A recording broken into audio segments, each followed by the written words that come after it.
Welcome to Salaam Nerds Podcast. We do reviews and recaps of nerd culture, reality TV, and current events from this week. Yo, it's the Salaam Nerds. My name is Steve, aka Watch the Steve, and I'm here with my boy Chad. We drop live episodes on YouTube on Sundays, Tuesdays, and Wednesdays at 10:30 p.m. Eastern. All episodes can also be found everywhere podcasts are found. Thank you to all our supporters. Please help us by subscribing and leaving a good review on Apple Podcasts and Spotify. Yo, Salaam Nerd. This is your boy Neebs, aka Watchman Neebs, and I'm here with my co-host Jeff, aka DJ Steam Cleaner. What?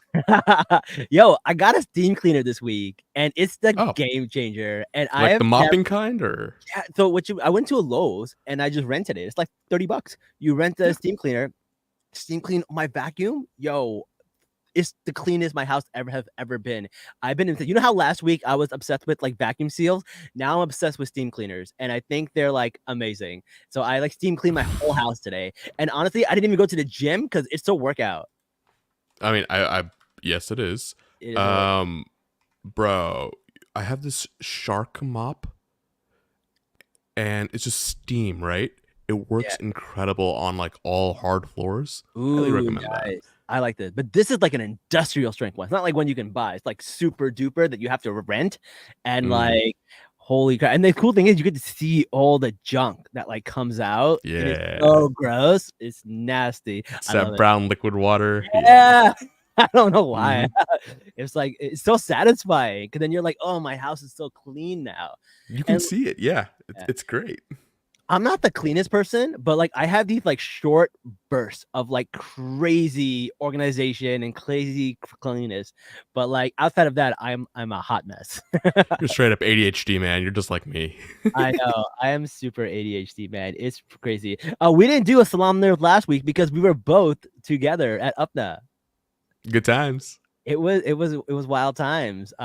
Even though everybody dissed my chapli kebabs, which I was a little sad about. Those are so good. Bro. Okay. So for those that don't know, Neebs insisted this one place in DC had the best chapli kebabs in the world, right? Kebab Palace in Alexandria, Virginia.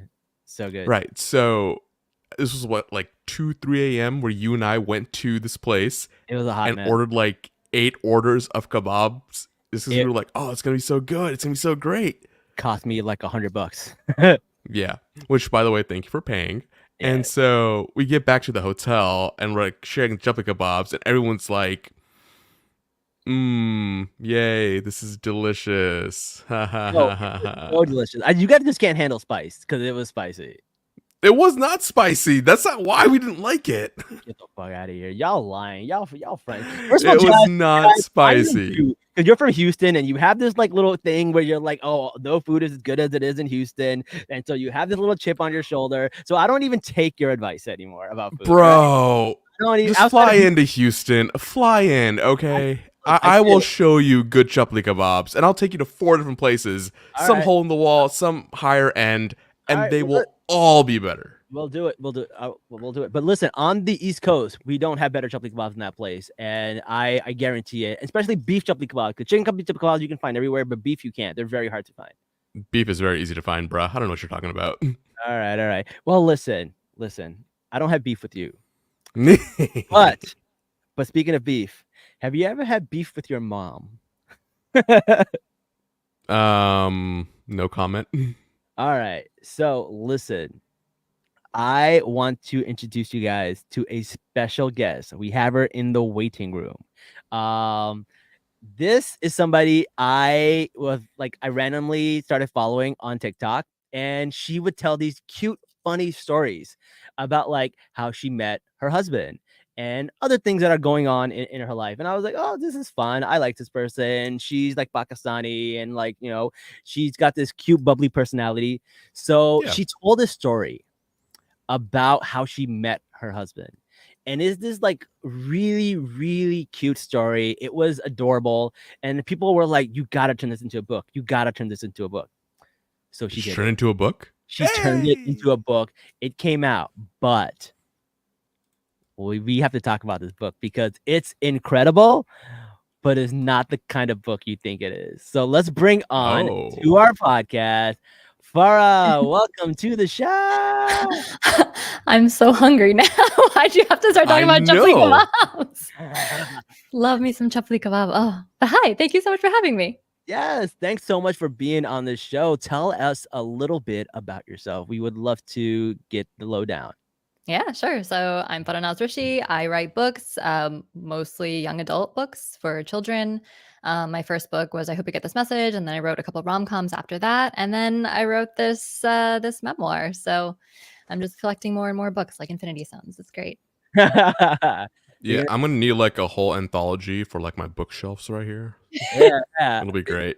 Jazz is big on reading. I noticed that you're also a voice actor, so I'm a big fan of Audible. What? Like, this is awesome. I get to listen to, and you do such a good job on the you. Audible. And like, I like your man voice too, where it's like a little deeper. It's like so funny. Like this, yeah. It's so funny. And then you do like your dad's accent, your mom's accent, and like you're really, really good at it. Oh, thank you. That's so sweet. Yay. Also, you're brown, so it must have been like good savings to be your own voice actor on Audible. Oh yeah. My parents would totally approve for sure. Yeah, for sure. Listen, tell people a little bit. You don't have to tell people about the book, but a little bit about what happened when this story went viral on TikTok. Oh my God. Yeah, that was the weirdest experience of my life because, you kind of post, at least when I was starting out, the only reason why I was on TikTok was because I didn't want to write books. Like I kind of took a sabbatical from it and I was just kind of like, what else can I do? I could clean the house, but I've already deep cleaned it. I can learn baking like everyone else is doing and stuff like that. And so I was like, okay, well, let's start a TikTok account. So I went on it not really expecting anything. And, you're kind of talking into this dark void and you don't expect it to reach anyone, but it's kind of fun to use. And then that's when I was like, okay, well, I should do what I do best and maybe just tell little anecdotes and see where that goes. So yeah, when I told the story of my husband, I kind of said it and then I set my phone down the way that I always did, not expecting anything. And I went to sleep. And when I woke up the next morning, I looked at my phone and I was like, hey, what the hell is this? I'm getting texts from people I haven't spoken to in months. People being like, I saw your TikTok, you're going viral. And I was like, what the hell? What does that even mean? What did you do? I know. I was like, ah. So I go on TikTok and I see that there was 2 million views when I looked at it at first. And I was like, that's wild. I've made a mistake because as an author, I decided to be an author because I don't like being perceived. I don't like any of that. So it was just kind of mind blowing. And, there's a lot of really nice people who responded and said, basically, you got to write this as a book. And I was like, wow, that's amazing. And then I had a lot of people being like, wow, this story was bad and things like that. So you get, just like any TikTok and any social media presence, you get the good and the bad. So it was just very overwhelming for sure.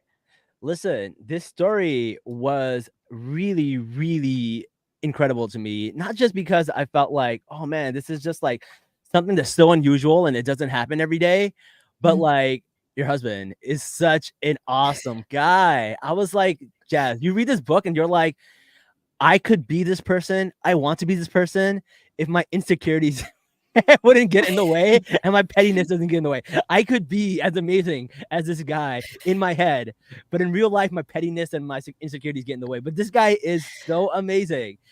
Explain. I have no context. Yeah, give Jazz some context. Explain what happened that it made your husband a little literal hero to women all over TikTok, giving them hope.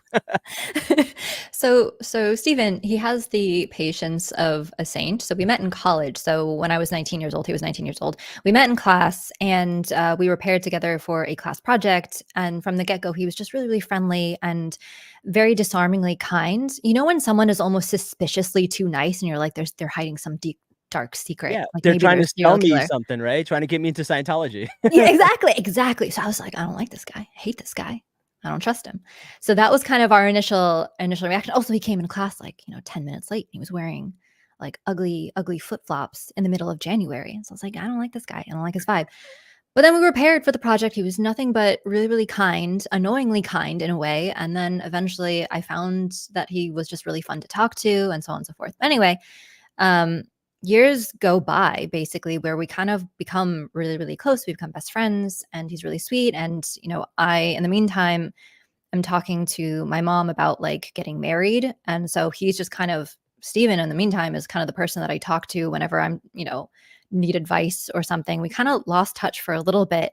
But then eventually all of these tragedies happen in my book, which I won't get into right this second. But he was kind of there in the background every step of the way, giving me emotional support and just being just a freaking good dude. Like he managed to warm up my dad, and my dad is a very like austere, kind of cold person. And within like one day of meeting him, my dad was like, we should have Steven over for dinner, things like that. Just like, that was his magic dad. For a Muslim dad to say that about someone who isn't Muslim is wild. Right? For their daughter as a friend. That's crazy. Yeah. So that's he's like impressive. He's a modern day DDLJ Shah Rukh Khan, just like infiltrates the family, gets everyone to love them, and then like before you know it, it's like Jao Farah, Jao. Oh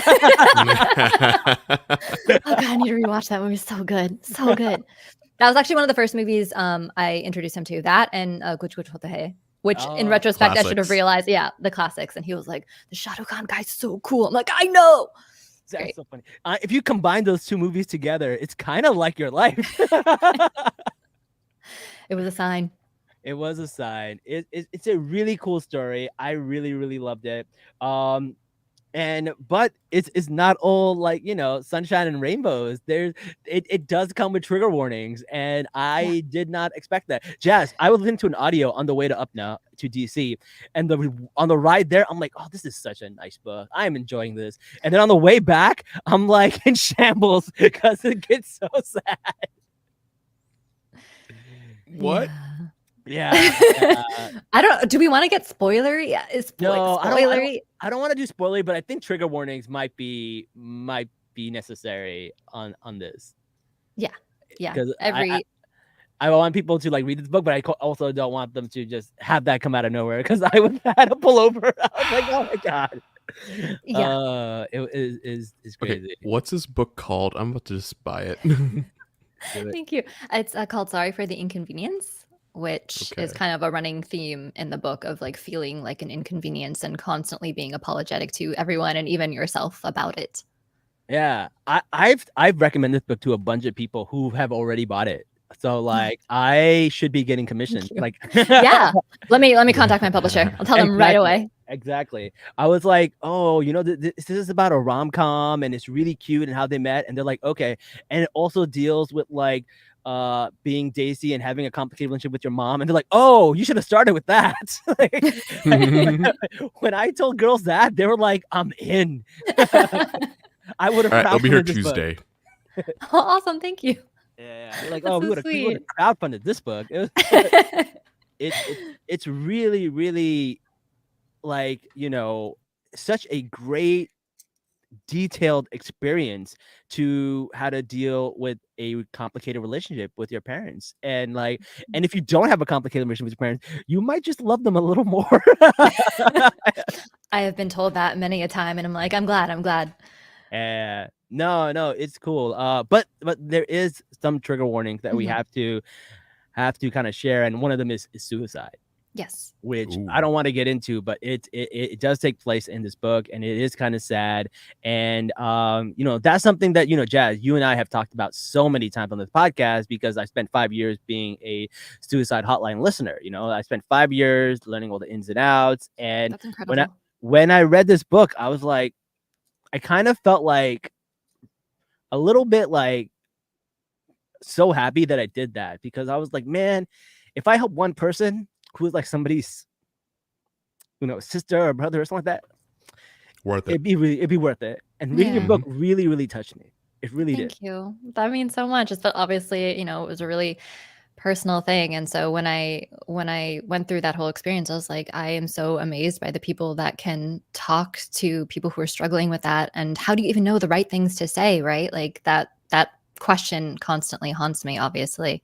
And it was funny when I was recording the audiobook, obviously, I've lived through it and then wrote about it again, obviously talked about it extensively in therapy, and when I was recording the audiobook, when I got to that scene, everything had been fine up until that point, and then I just started breaking down in the booth and just sobbing, and it was really bizarre because it was one of those moments where in dramas, you know, when the person is talking and all of a sudden like Desi style tear just like rolls down their cheek. That's how it started. I was like, yeah, am I crying about this? And then that's when the waterworks started and I just started sobbing. And the guy in the booth who was the director, who was phenomenal, he was like, we're gonna take a little water break. And I was like, okay, thank you so much. That's so funny. But it never gets old, right? You go through something like that and just there's no recovery. Even though every day I'm like, oh, I think I'm feeling a little bit better. Like obviously it's always going to hurt, but today's a good day. And then something will remind me of it and I'll just gone. Yeah.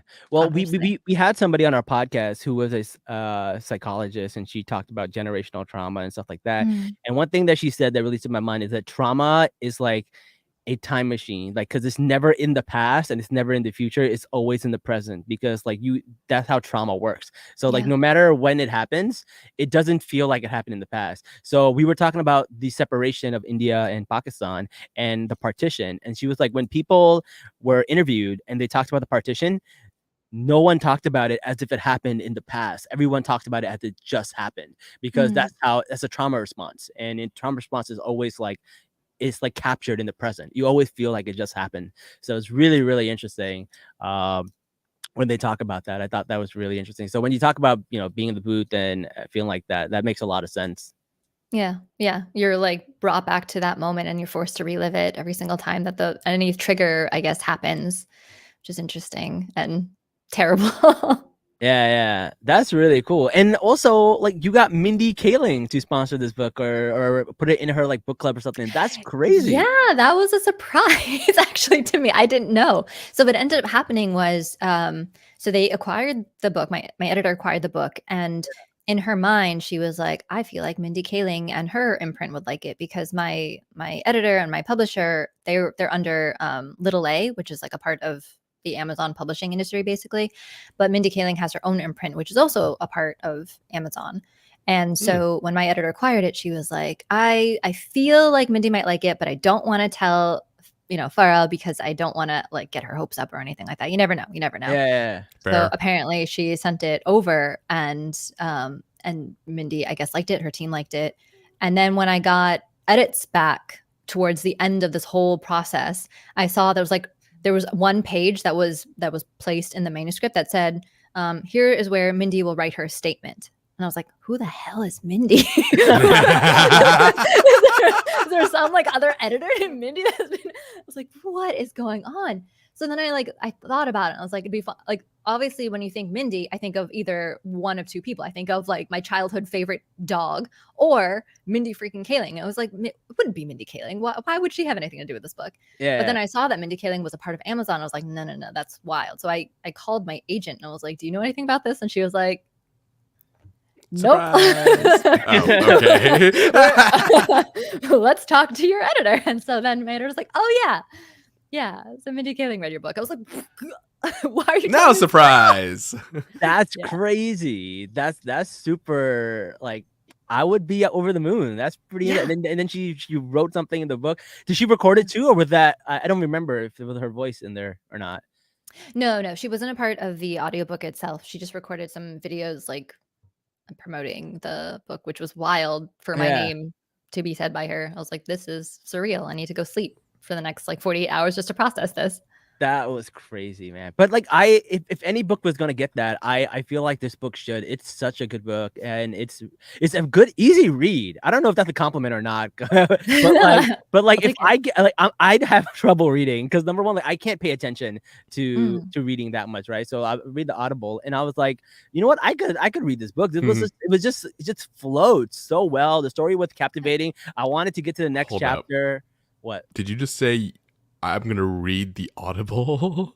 No, I said when I was listening to the Audible, I was like, I could read this because it's very easy to follow. Okay. Yeah, that's what I meant. But yeah, it's because like I don't read too many books, but like this is one where I was like, oh, I could follow this. This is easy read. It's awesome. Actually, my husband also has ADHD, and he also has trouble like keeping up with audiobooks, in part because, obviously if your attention, Yeah, leaves for exactly. even a second, then you lose your place and then you have to go back and stuff. And I think Audible started introducing, maybe it's been a thing for a couple of years, but they'll do like whole audio dramas now. So they Yeah. did like an audio drama version of 1984 that we were both listening to. And I was like, this is the coolest thing ever, because they had Andrew Garfield, um, as the main character, and they had Andrew Scott and a bunch of like other really cool actors doing this thing. They made it like a whole radio show, and I was like, wow, I could read all the books in the world if this is how they're being performed now. I was just entranced. I was like, no, this is exactly how I guess people in the old days used to Yeah, watch TV, right? They used to listen to these exactly. radio dramas, so it was really cool.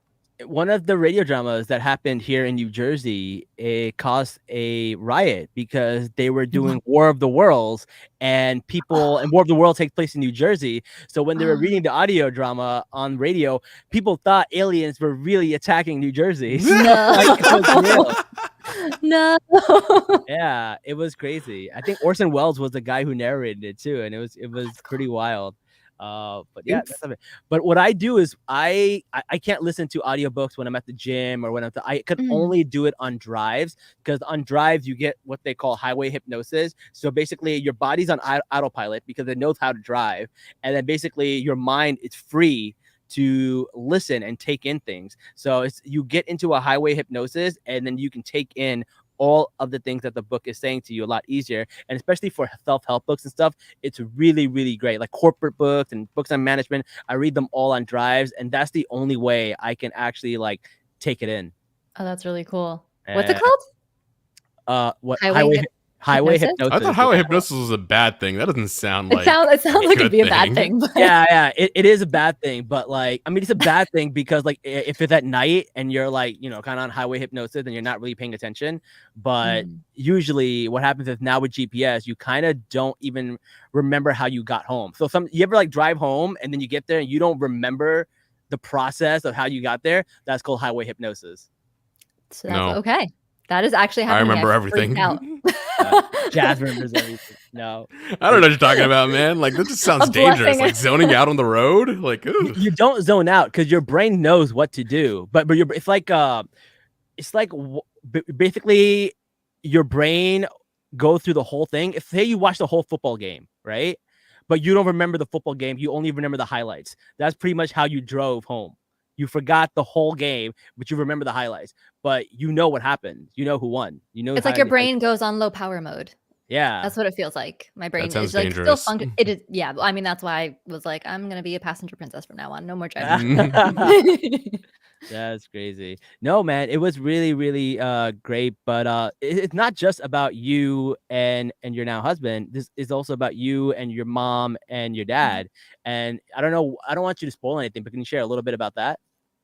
Yeah, sure. So as I mentioned earlier, like with my mom, a lot of the pressure that obviously a lot of, I think, South Asians face, and a lot of especially like Desi women face, is the pressure to get married. And so that was kind of like a haunting thing for a majority of my life, which was really frustrating because obviously growing up, my mom kind of instilled me with the idea that like you can't talk to boys, you can't be involved with any boys, don't ever socialize with them, blah blah blah, right? Because it's haram or whatever, all of these different things, right?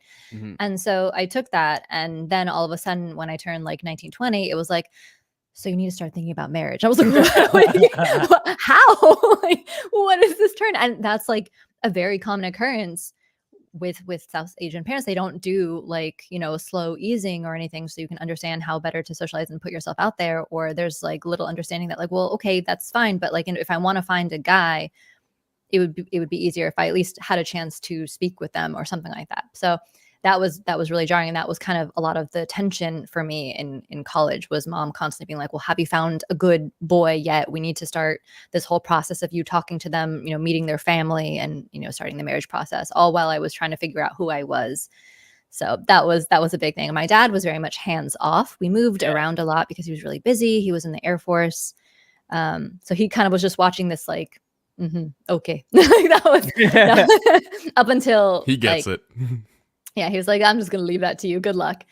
Up until like, shit hit the fan and things obviously got different. And then I became a lot closer with my dad. That's cool. No, that's really exciting.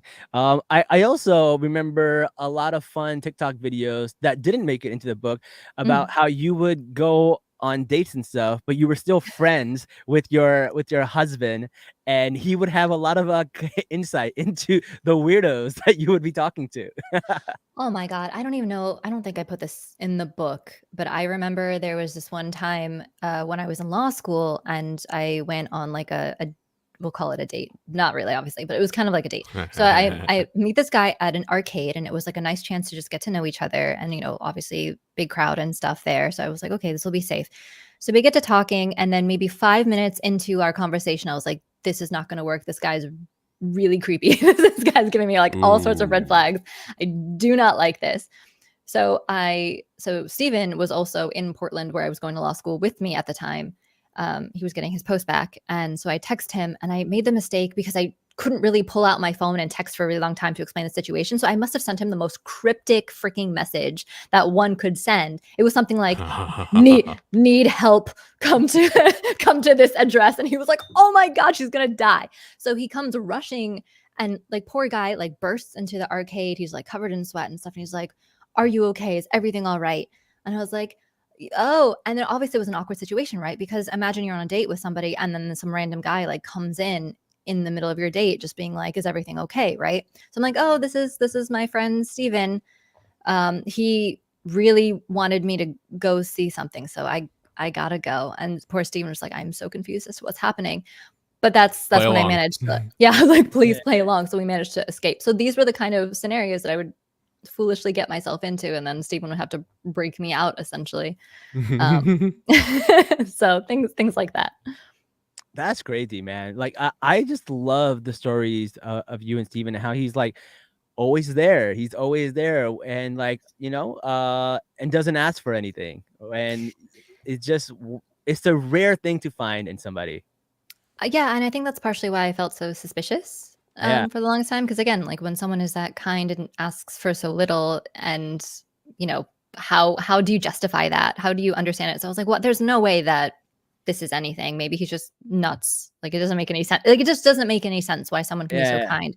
So I think through my relationship with him, and I think that's one of the best signs of a good, healthy friendship is when someone makes you want to be better and gives you a greater capacity to just love because they mimic it, they do it. So that I think throughout this time, throughout the memoir too, I mention, how do you know what love is if you haven't really seen it? And I Yeah. would see like my parents had not like a really healthy, good relationship with each other.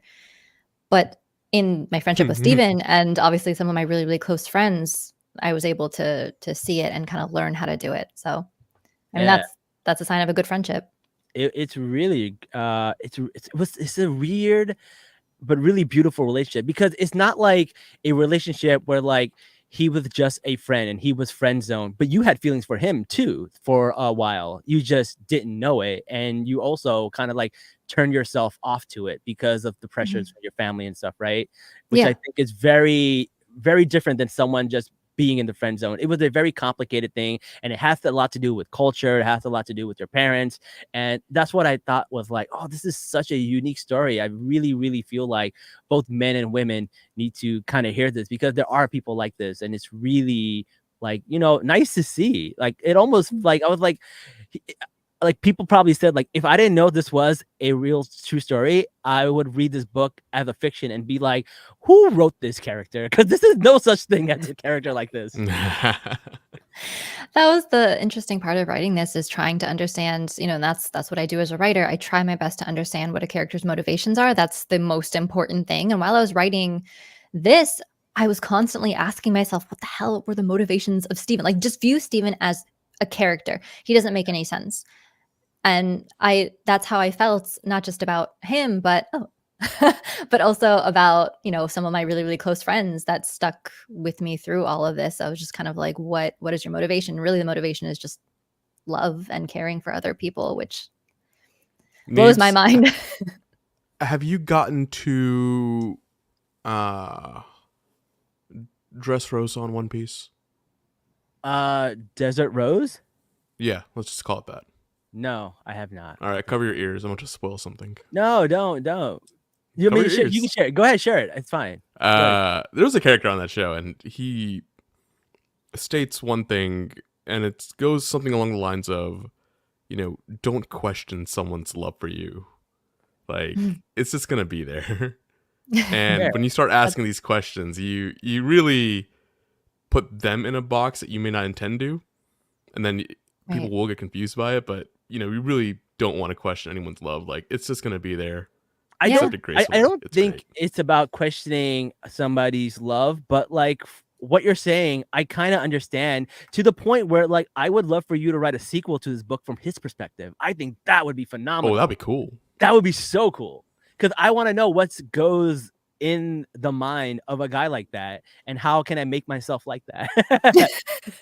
Same to be honest. How do you have such a well, so I've asked him about this too, and one of the things he mentioned is that his parents have had like a super healthy, loving relationship. Like every time we go see them for dinner, I'm just kind of amazed at how different they are from any other couple that I have seen. Just very, very loving. And so things like that, I'm sure, help contribute to kind of his understanding of love and how to love. Like they're so in love with each other. It's phenomenal. Okay, that explains the love, but what about the patience? Because I think that's what I like. Where does he get the patience? Hell if I know, man. I don't freaking know. Really needs. No, listen. I am such a stan. Like I'm his biggest fan right now. I was like, I love this story because he's who I think I am in my head, but I am not.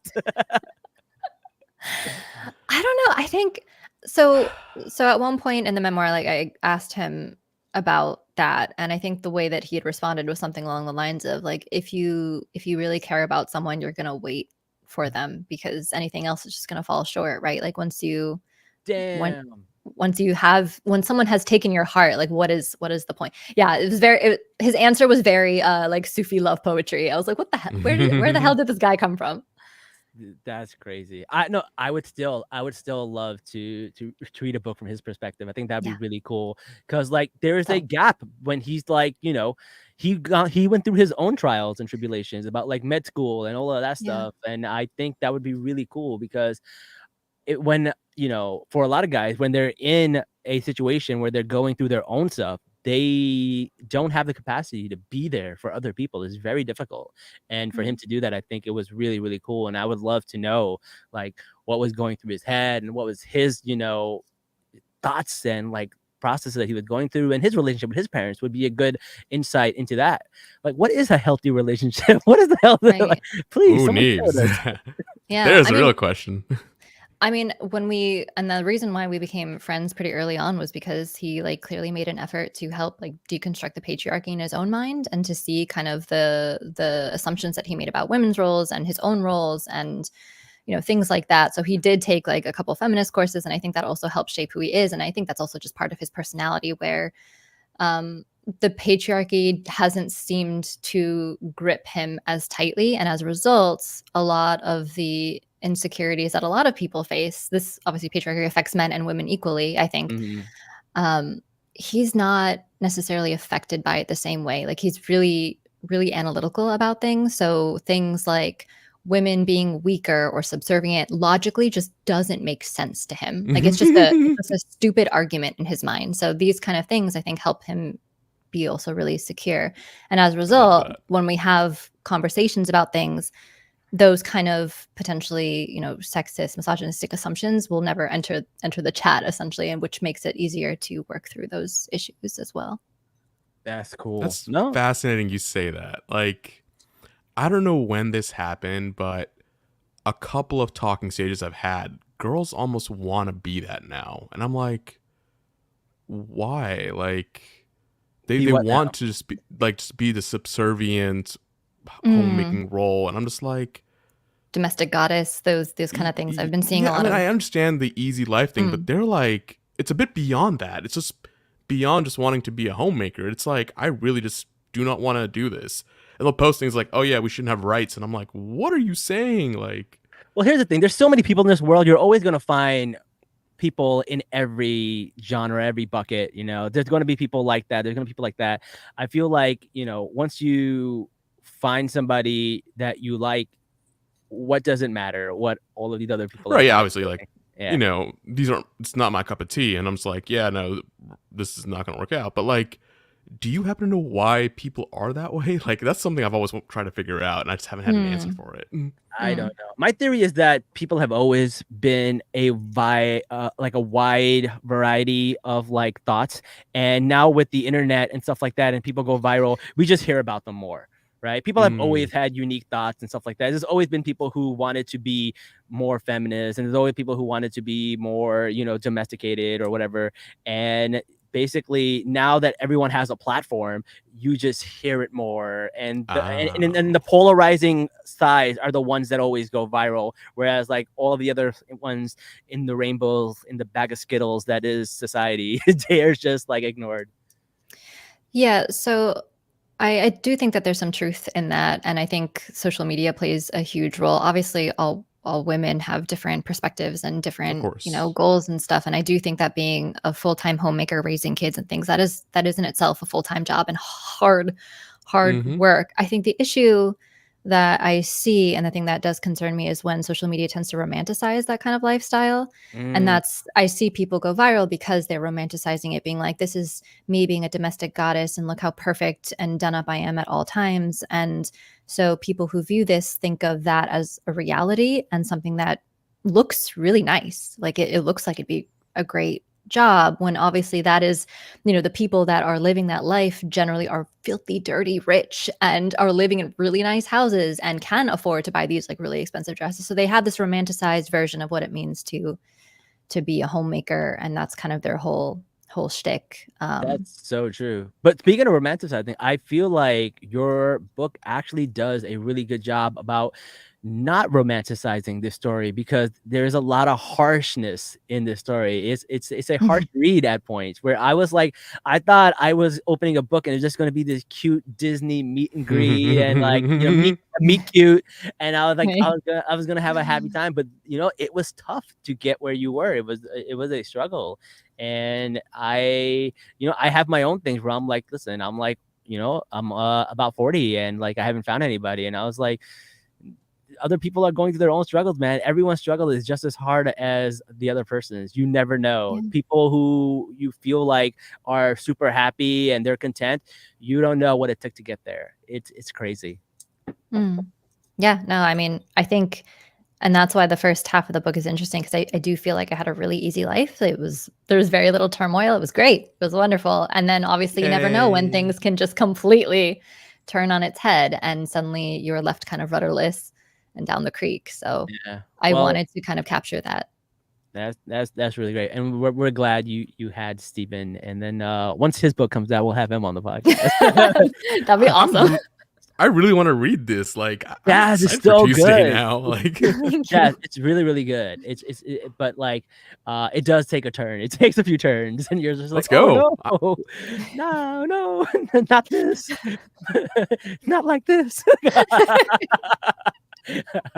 I'm so excited. I can't wait. All right. But yeah, no, it's really, really great. Thank you so much for coming on the show. Please stay with us. We're going to do some current event stuff, and we're going to do some nerd facts. We would love to have you join us for those too.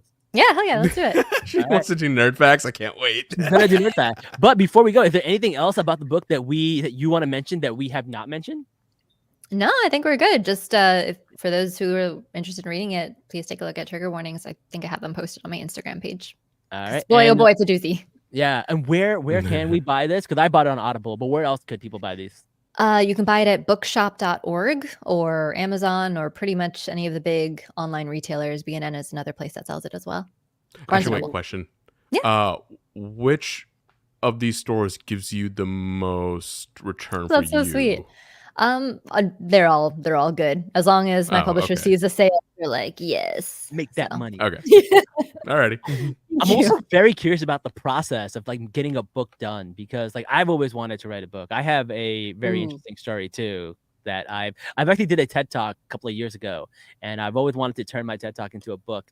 And then the TED Talk ends with me climbing Kilimanjaro, which I did with a broken arm, and it's a crazy story because Wait, is this my a real thing that happened to you? Oh yeah, I climbed Kilimanjaro with a broken shoulder, and my Sherpa went blind, and another guy got paralyzed and he couldn't walk. So I had to go and get help and save them by myself. What? Yeah, it's a crazy story. It's insane. Yeah. I Okay, yeah, we Neebs. need to discuss this. Holy crap. I always wanted to turn it into a book, and whenever I tell people this story, they're always like, "How is this a real story?" But it's insane. And what happened was, I was the slowest person to each day to get to base camp because like my arm was broken basically. So I was the slowest person to get to base camp. I got there like maybe like 3 to 4 hours after people already had gotten there and set up. So on the last day, everyone got altitude sickness except for me because I was so slow. Because you adjusted. I adjusted better to the altitude better than anyone else, and I'm the only one in my group that made it to the top. This is why I believe everything happens for a reason. Yeah, That's wild. That's wild. So I'm very curious about how does someone make a book and what's the process of it. Because one of these days, I want to write a book, and like your story definitely inspired me. I was like, this because I always thought like books had to be like all like fancy schmancy with like words and metaphors and like cryptic messages and Great Gatsby. Like, what does this green light mean and all this crazy stuff, when really when it's about your experience, it's just more like relatable and very fluid. Yeah, I mean, I think that's the best kind of stories is the ones where it feels like an old friend telling you the story and you're just chatting in your living room. I love stories that read like that. But yeah, we should totally talk about it because I worked in publishing, so I got you. I might hold you to that. All right. Let's get to nerd facts, guys. We got to do some nerd facts. Obviously, we're Salaam nerds, so we got to talk about all stuff that's going on in nerd culture. First thing that's going on, we're going to talk about it briefly, is the Captain America Force. Trailer came on, and as you know, we are boycotting it. But here's the thing, right? We're boycotting Captain America because they are having a very problematic character in the book. They did change this character to be a Black Widow, but what we got from BDS is that it's not enough, because what it does, it basically kind of gives like more power to this character in the comics. It legitimizes this character when it should have been left in obscurity. And now that the character is legitimized and people are going to go back and read the comics, and it's just full of like hateful propaganda, and it's really, really bad. So we're not promoting it. We're not going to watch it. But one thing that's very interesting, in the trailer, there is a scene where Elijah Bradley shoots Harrison Ford, who's the president, during a speech, and that the trailer dropped the same day. No. It dropped the same day that Trump was Oh no. That's so crazy.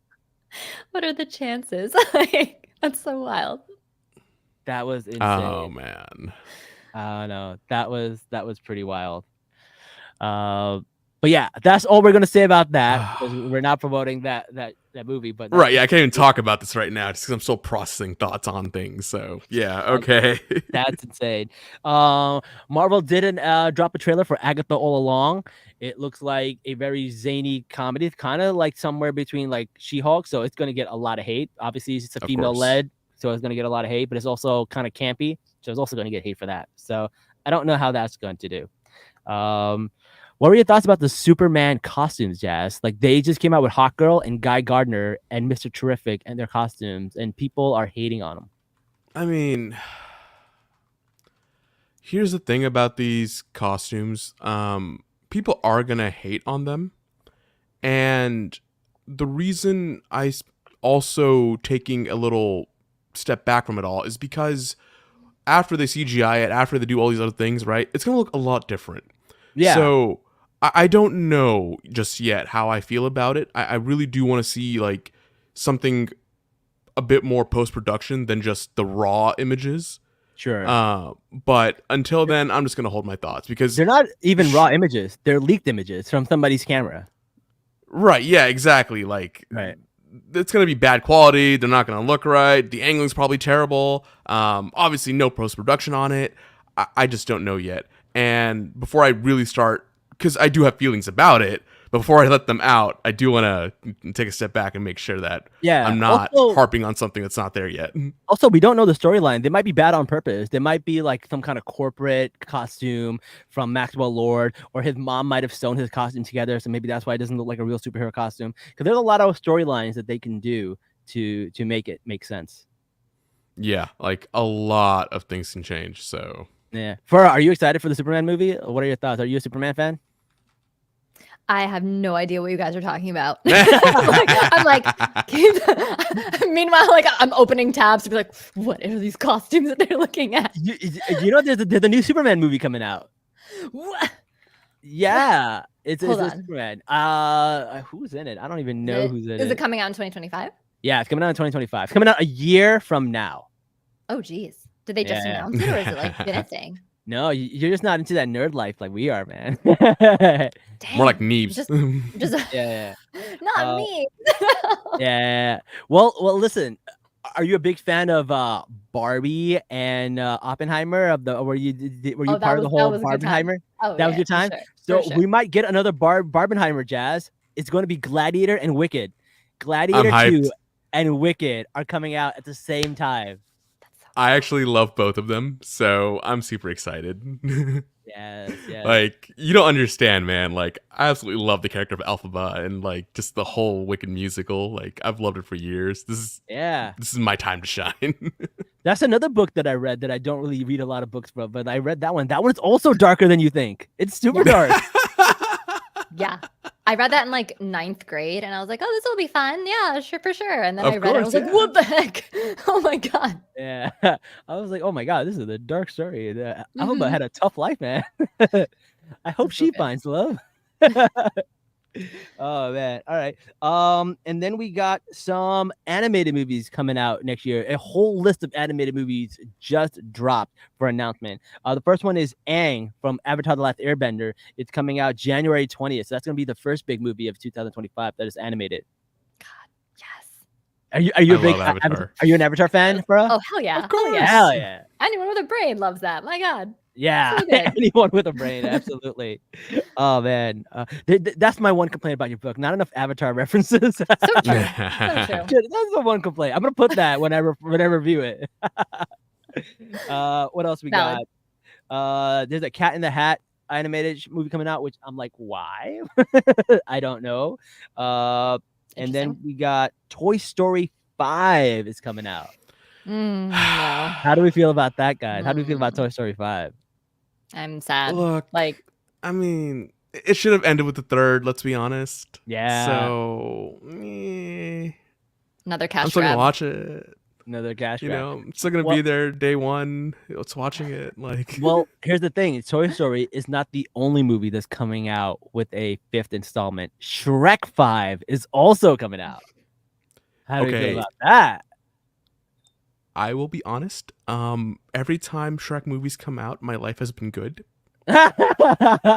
So if that's the bar, explain. Yeah, Jazz. Just historically, like I remember not being sad every year a Shrek movie came out, and I'm just like, all right. 2025 your year. 2025 is my year. Yeah, let's go. So I'm here for it. I love that for you. That's awesome. Yeah. Inshallah, brother. Inshallah. Yeah. That also means 2025 is gonna be a great year for music, so I'm very excited about that. Oh, okay. Not Smash Mouth again for like the 5th time. You know what? Bring back Smash Mouth. At this point, I'll take any bit of like nostalgia just to get the dopamine going. Like, just bring it all back. Yeah, I feel that. That's so true. That's so true. Another cartoon that's coming out, Paw Patrol 3. Any of you guys I have no idea why Paw Patrol's on this list, but apparently it's popular enough where people put it on this list. I don't know. I've never seen a Paw Patrol movie in my life.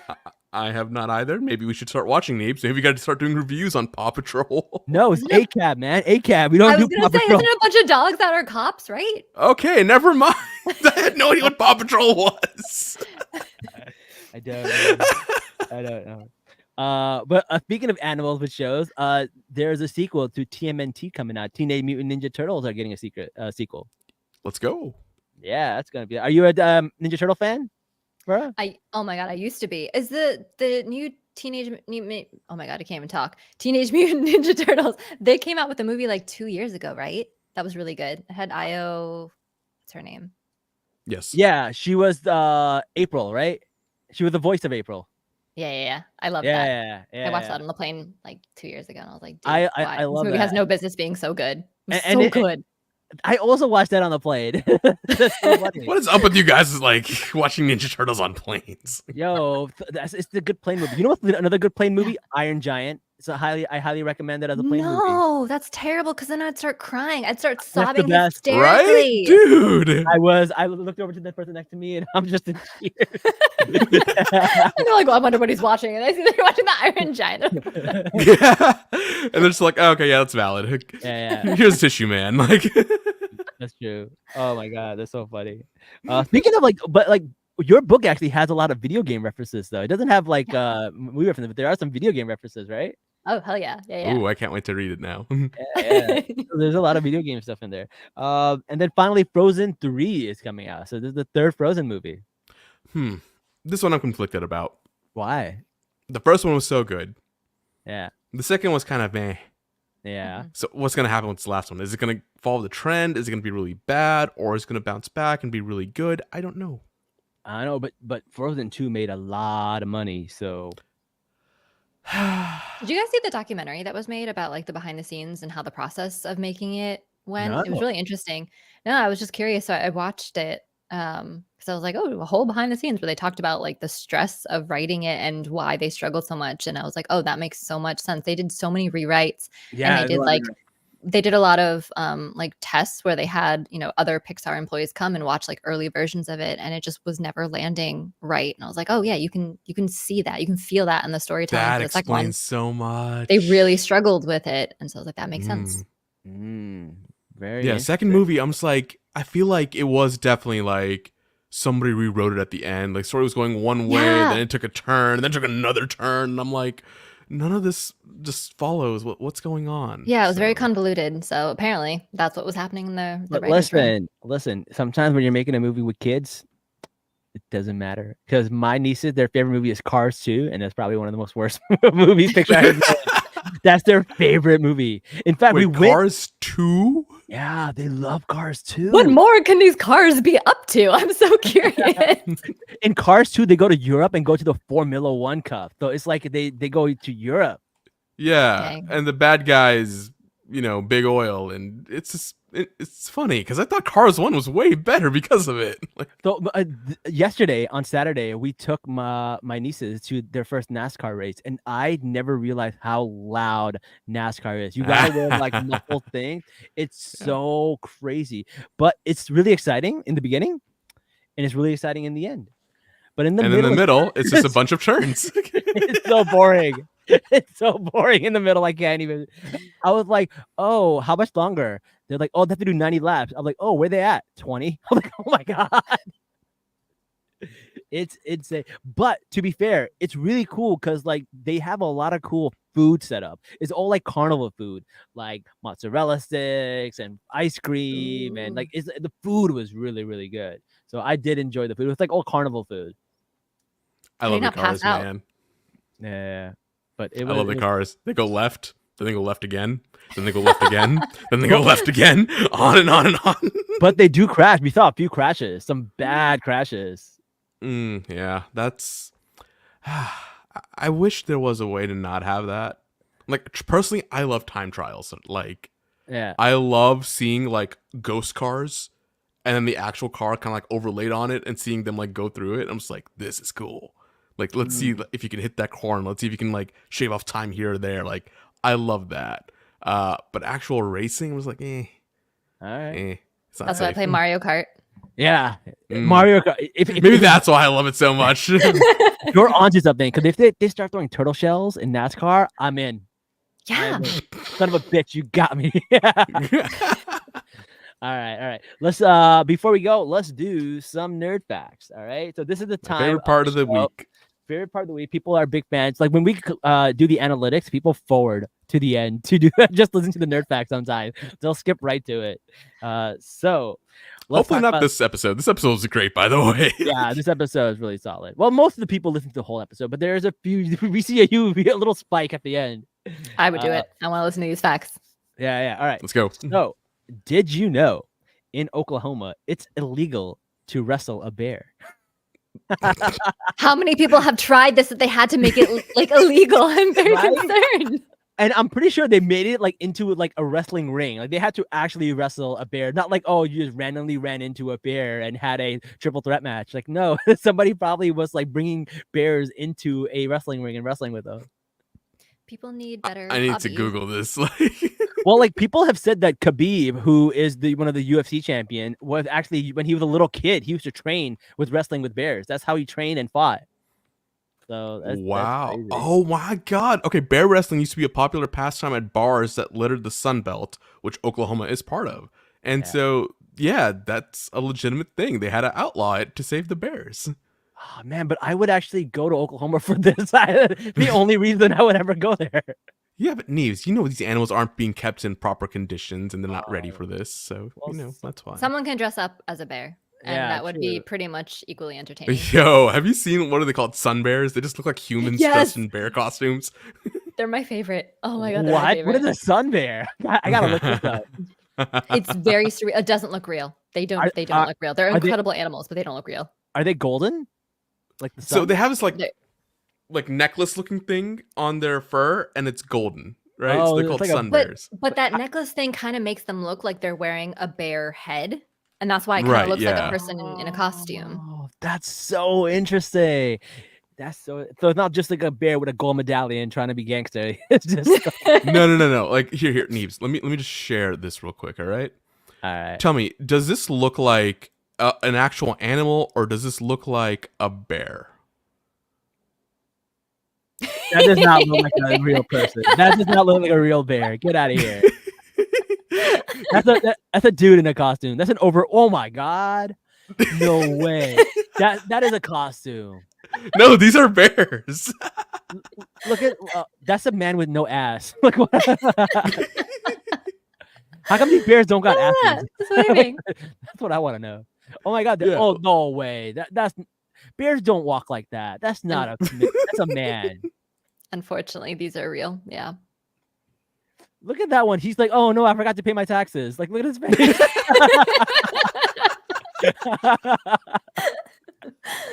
I know what I want to be for Halloween.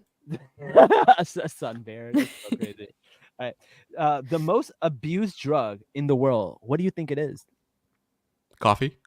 Oh, it's caffeine. Good job, Jazz. Hey. You get a gold star or a gold neck. Let's be honest. It's kind of a drug by definition, and it is. It's addictive. everybody drinks coffee in the morning or tea or something. I so- don't. I'm not a coffee drinker. I'm one of the rare people who never drinks coffee and brags about it. How the hell do you have the energy? I don't have energies.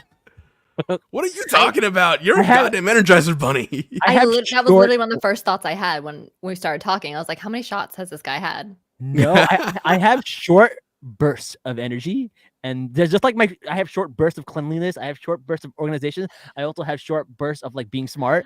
I everything in my life is short bursts. That's it. That's a fascinating way to live. I love it. That's how I live, man.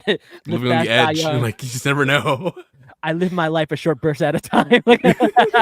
It's the new Fast and Furious line. All right, I love guys. it. Keep it Next up. one. Light doesn't always travel at the speed of light. The speed of light is only constant in a vacuum. When it passes through matter, it can slow down. Photons, like light particles, pass through water at 3/4 the regular speed of light. And light was once slowed down to 38 miles per hour. How do you slow down light to 38 miles per hour? Lots of magnets. That's insane. Wow. That Yeah. is- Also super cool to like, almost close to absolute zero to get to that kind of level. But yes, if you look at light like in water, you know how like changes angles. Yeah, I've seen that.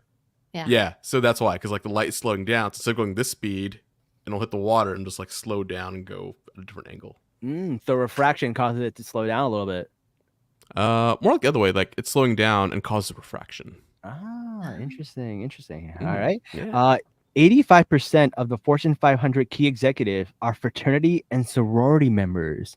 Yes. Damn, 85%. That That checks is out. definitely one of those secrets in the world. And like a handful of colleges have like, of the Fortune 2000 or the Global 2000, like I believe it's like 10 colleges who have like 50 members each in the Global 2000. Like it's really weird. Like these specific colleges, you are more likely to be the CEO of a top company.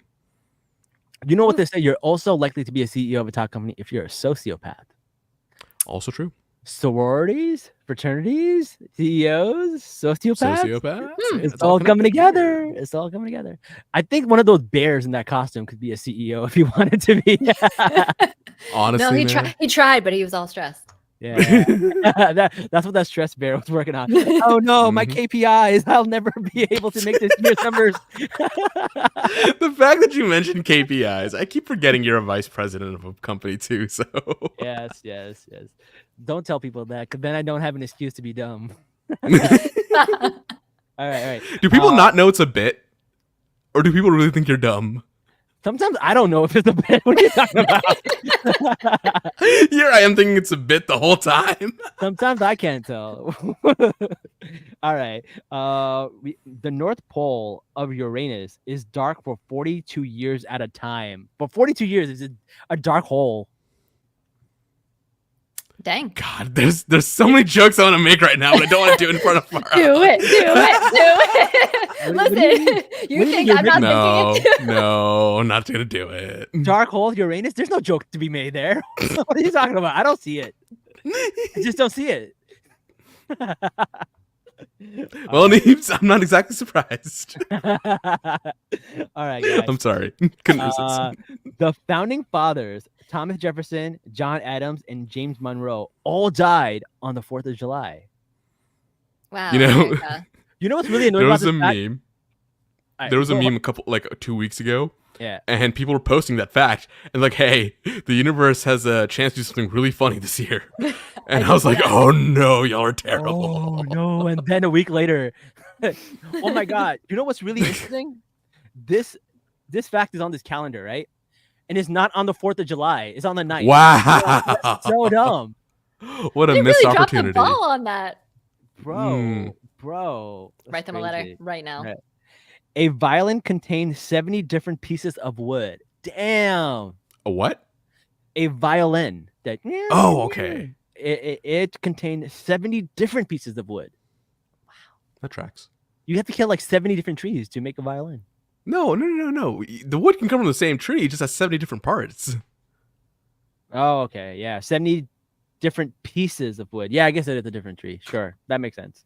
I was about to I say. mean, some parts are different woods. Do not get me wrong. But like, it's not you're killing 70 different trees for each violin. Like that would make sense. Yeah. In Washington State, you must ask permission before sleeping in someone else's outhouse. Oh man. You know Darn. what? I respect it. I mean, you can't wrestle with bears, and you can't. I mean, consent is important for these outhouses. I What is mean, this country Neebs. coming to? But like, Right, why? exactly. I was gonna say, what is this country coming to? They're taking away all our freedoms. But like, who still has outhouses these days? That's a toilet outside, right? That's what an outhouse is. Yes. Yeah, Yes. bro. By the way, when you climb Kilimanjaro, the outhouses are basically on a cliff. So basically, you're shitting off a cliff. That's kind of cool, actually. It's wild. And if you ever like fall down the hole, you fall into like a pile of shit. Ew. But at least you'll be cushioned and safe. That is true. So it's like Wait, like, what if it freezes over? Like, then wouldn't it just be like ice? hard shit. Yeah, that is true. Hard jagged shit that you would die That from. sounds miserable, actually. Yeah, just throw me off the mountain at that point. Yeah. Oh my God. I was stabbed by a frozen piece of shit. Don't save me. All right. 2 more left. In Paraguay, dueling is still legal as long as both parties are blood donors. What? I respect it. I love that actually, right? Because it's like, Yeah. oh, if you're gonna spill and waste blood, then at least make sure that you have donated it first somewhere. Then you can pointlessly spill it. That's solid. That's solid. Get a kidney out of it. Yeah. Yeah. I would be down. They should also add organ donor to that list. Like if you're gonna go that route, let's go all out. All right. The 5 interlocking Olympic rings are black, blue, red, green, and yellow because at least one of these colors appears on every single flag. Oh. Is that the reason? Yeah. Huh. I had no idea. I'm going to make a flag without one and then see what happens. I'm going to ruin their whole color scheme. Well, hold up. How would you do that? The primary colors are there. They're all kind of derived from it, so... You could be like like purple. I can make a country with just purple. Okay. The United States of Grimace. Oh So that was the first purple thing I thought. my God. With that, I think we're going to end the episode. Farah, thank you so much for being on our show. Again, remind people where they can find your book and what it's called. Yeah, sure. So it's called Sorry for the Inconvenience, and you can find it on Amazon or Bookshop or BNN. All right. And thank you, everybody, for joining us. Don't forget to like, share, comment, subscribe, give us a good review. And until next time, guys, Salaam, nerds.